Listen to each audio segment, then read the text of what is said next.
That's the sound we're going to be making. That's what we're going to be doing in this video. This is part of a preset pack. It's a small preset pack. Let me really quick just show you. You can skip ahead if you so desire, but it's for $5 patrons and above. So if you're part of Patreon, you know this is available to you. Just go download it. We've got the angry alligator,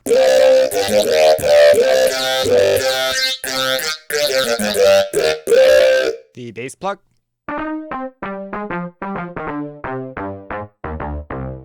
the bassy brass,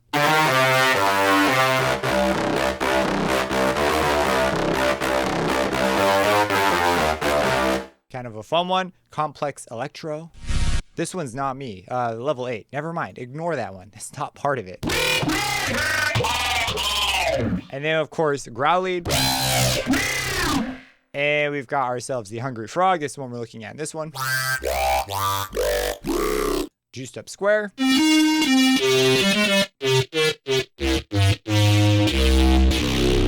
then, of course, you got that nice swell on the very, very low notes. These are rhythm ones. They're very fun to make.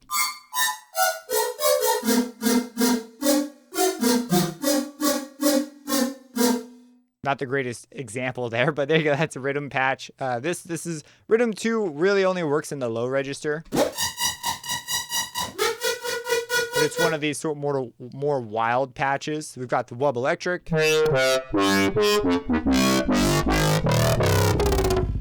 Yeah. Good stuff. And then, of course, you need a yoy bass in there. And you can see these take very, very low notes. So all of them were designed while referencing tracks that I just liked.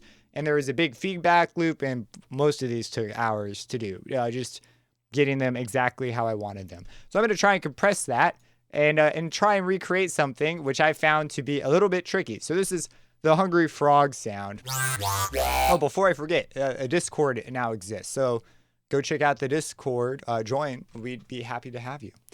So anyways, Hungry Frog sound.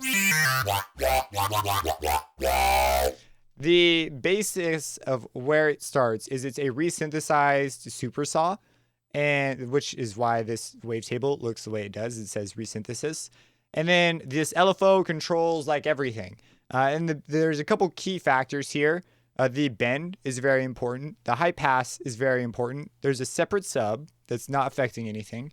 Then we've got a bunch of tuned filter things. So there's a comb filter. And if we come into the effects, there's another filter here. A compressor, of course, the compressor without this is basically the core sound. And then we've got a distortion. This is a sine fold being driven by the LFO. Lose it. That's our sound. And we've got an EQ and then a reverb. The EQ is important for getting that extra little juice out of the resonance. And that's pretty much it. It is notable that the envelopes are, these shapes of envelopes are kind of unusual. So this one controls basically the bounce. This is like the attack on this level control here. And then the second one is like the envelope of the whole overall sound. And how it just sort of drops off eventually. So it's not meant to be a sustained sound. So let's go ahead and try and make this thing. So we're going to open up a new Vital.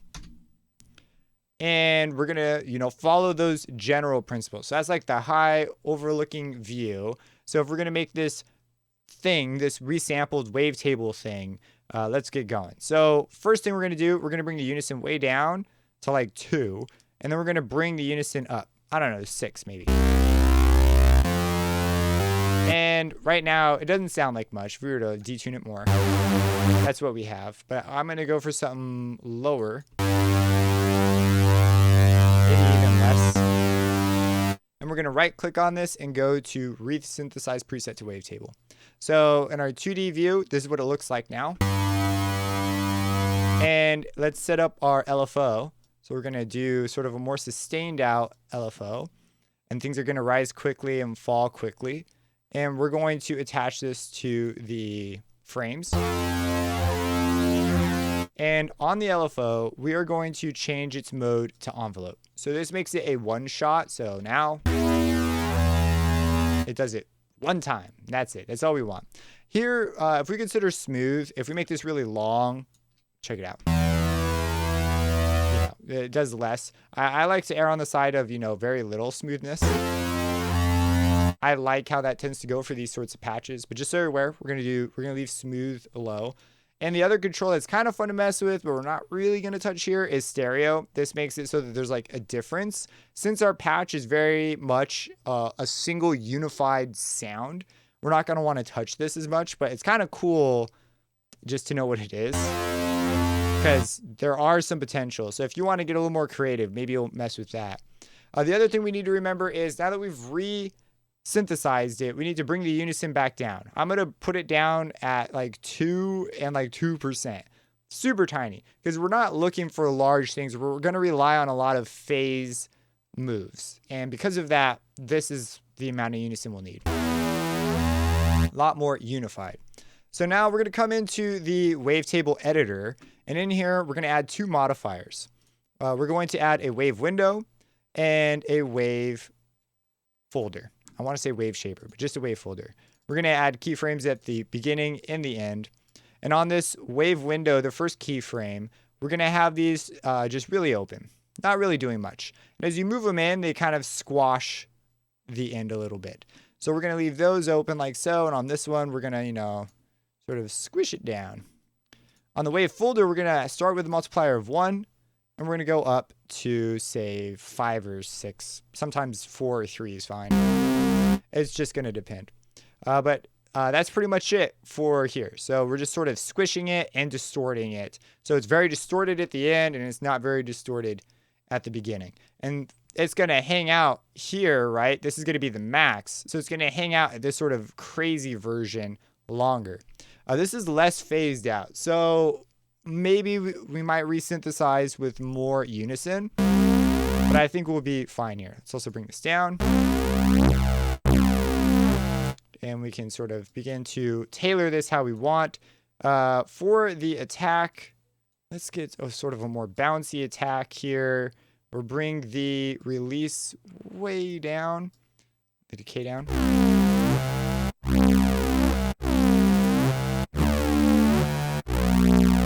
Sort of just dialing in the general shape. And then here, I like to control this level individually. And I know this is like the amplitude envelope for everything. So this doesn't make that much sense yet, but we're going to bring in a separate sub and high pass out the low end on this. And that's why I'm doing this, because this sound is going to be mostly high end. All the interesting stuff is going to be high end. And we're going to deal with the sub. We're going to mix the original sub, and then we're also going to introduce a little bit of triangle wave to sort of supplement it. So we're going to go ahead and do this. Maybe bring it down, maybe not all the way up. And on this one, we are going to have... And we'll just have a really long decay.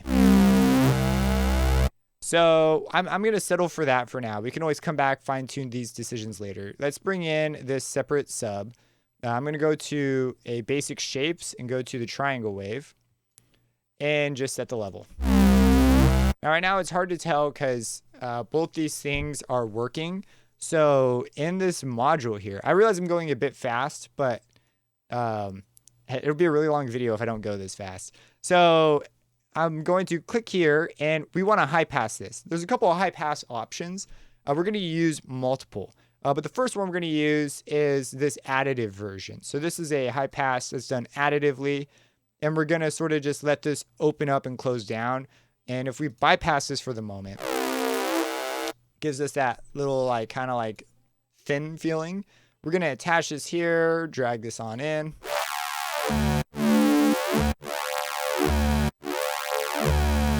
Maybe have a little filter with the start.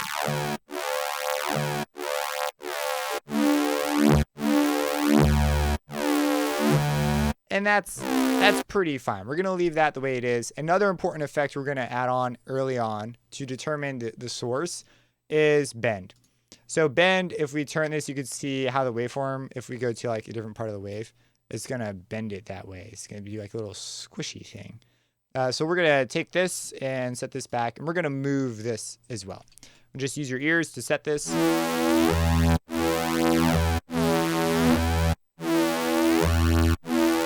And now we've got sort of a couple of things that we're trying to rein in the low end, but not completely remove it. So let's add in that triangle wave now to sort of supplement it.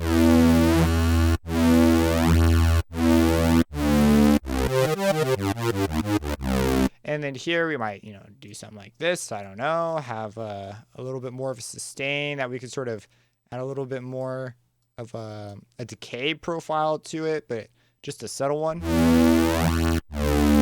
That way we're not sitting right at the edge of this like more extreme stuff. Now this is something that like these small shape changes can sometimes matter a lot. Sometimes they don't matter very much. But if you have it at the max for a long time, it's going to hit the highest point. And if you use this to control things like distortions, it could matter more or less. So just keep that kind of stuff in mind. So we're going to come back, revisit some of these things as we go. But for now, this is a fine starting point. Let's turn on the first filter. And on the basic shapes, before I forget, this is basically a separate sub. So we're going to click here and go direct out. So it's not going to be processed by anything. It's just a triangle wave. That's all it has to be. Okay, we're going to go to a high pass, move this down, key track this thing, and control it with a LFO.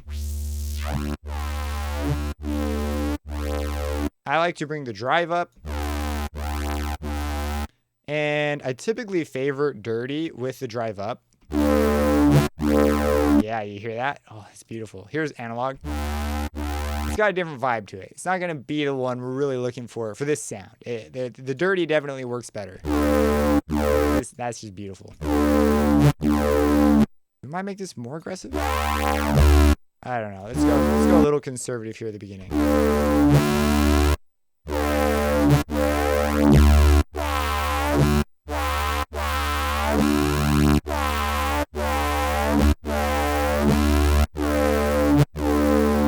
All right, right there. We're going to sit there. You could sit there tuning it all day long.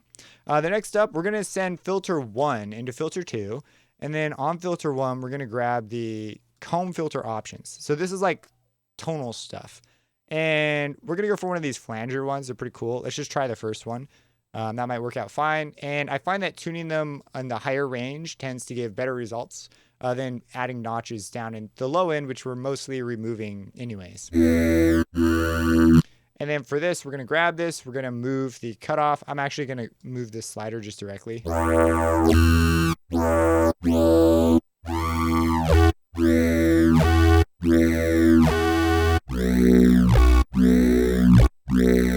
try bringing the Q up. I'm just kind of curious. Oh, that's kind of nice. Maybe we'll leave it like that. Okay, so with these base things set up, this is kind of the core of what we're doing here. Let's go over to the effects. So the effects wise, the first one I think to grab just to sort of start getting a feel for the spectrum is probably the compressor. So this is just going to give me a better vibe of what I want to do. And the way this works is this is like upwards compression, downwards compression, and then the number of lines is like the ratio. So if you want stuff that's soft to be louder, have this threshold above it. It'll turn stuff that's soft. It'll turn stuff that's soft up.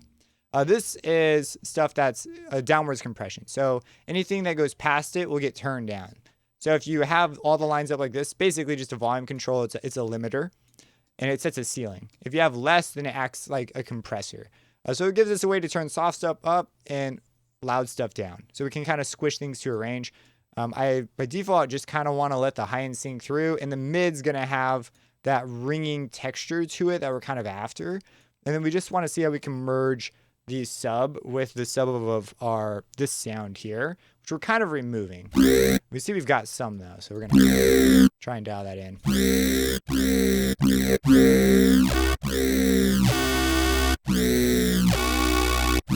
Let's bring out this hold some.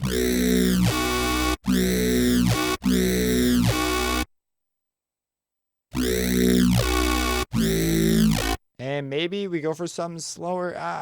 We'll deal with that later. I quite like the initial hit though, which is what I'm the most concerned about. So we've got some interesting motion here. To really sell it, we're going to add the distortion now. So the distortion, we're going to go for the sine fold. The video now exists on the Pro Audiophiles website. But sine fold, essentially what it does, I had a video explaining this like in detail, is it takes amplitudes that would typically clip and folds them upside down. It's called this because if you look at it, it looks like the sine wave is just being folded. And linear fold does the same thing. It just does it in a linear way, whereas sine wave, it has more of a curvy sound to it, a little less bright, but still, can be very aggressive. So we're going to take this and attach it to the drive. And yeah, right away, we might dial this back a little.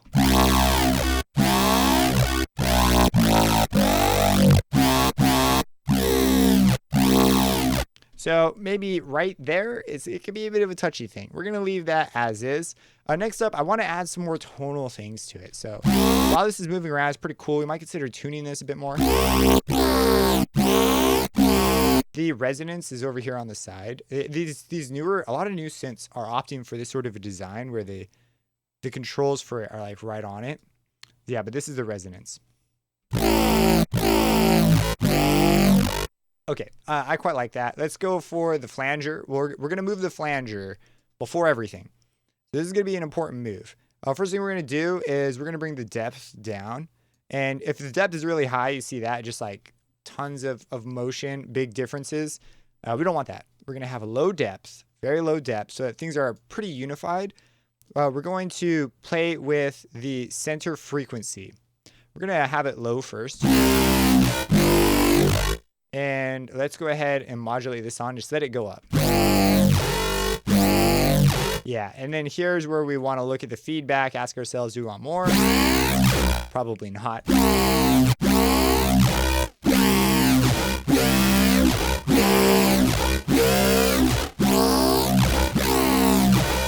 And then this is going to determine sort of like where we peak out tone-wise and come back. So this is where we sort of meet our first control that can be really sensitive.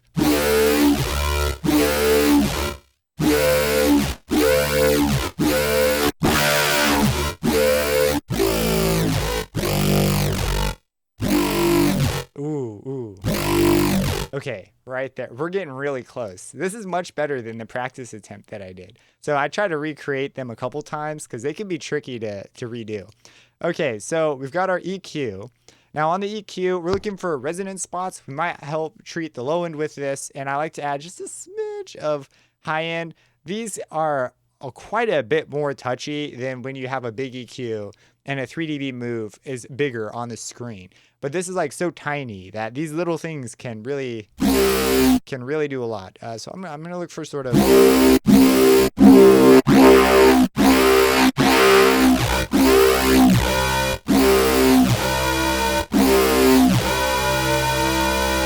and we're sustaining out. Is there a spot that's... Oh, it's this guy right here. Okay, let's get rid of that. We don't need that. Try to nail the envelope in. It's bothering me more now. And this one also has to sustain out. Let's just bring this in.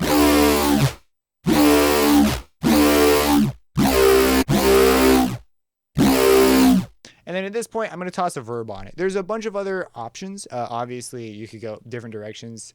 Delays, another way of getting at the phase. These are all sort of interesting ways to do it. But we've kind of got the main effects of what we want going. I'm just going to bring the time a little low and maybe the mix down a smidge. And then maybe I'll change the voices to 1. And maybe we'll turn on legato and always glide and have the glide time up a little bit. I didn't do this on the original, but maybe it'll be cool. Yeah, so the only caveat with doing it this way is since the sustain isn't used, you have to play the notes, you only have so long to play them, which I'm personally fine with, but you may change the envelope behavior to suit you a bit better.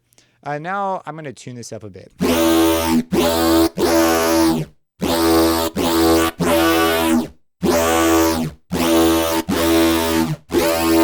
just kind of look real quick, explore the options. I know I just touched this. I might regret this, but let's see here. We're at 29.4, so we'll just remember that.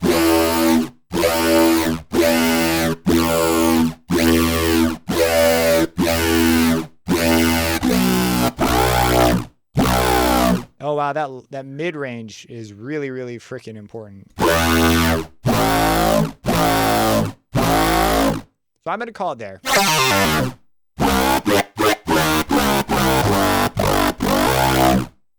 So there's how you make the Hungary frog. Let's see how close we got. How similar are they? They're like years apart. This one's cleaner, in my opinion. A lot less forward, so maybe a little bit heavy-handed with some levels in places. That is not too bad for, what am I at on the recording? 21 minutes? That is not too bad. I spent a ton of time on this patch because I wanted it to work well across like a bigger range. So here, this is where we'd break out the fine tuning. I might also experiment with the wavetables a bit more and try to find a wavetable that, I think the wavetable shape's probably the biggest variance between this one and the previous one. But there you go. That's how you make something like this. It's kind of a fun thing. I'll include this one too. In fact, let's save it right now. We'll call this, Hungry Frog YouTube version. And, fix it up as needed. So we'll go ahead and save this. I'll add that up there. But yeah, this will be available on the Patreon. And then, of course, check out the Discord. I'd be happy to chat with you. Just trying to build a community, super into running, building things, that kind of stuff. Making music, of course. If you have any questions about this, feel free to let me know. Subscribe and hit that bell icon for future videos. And have a blessed day.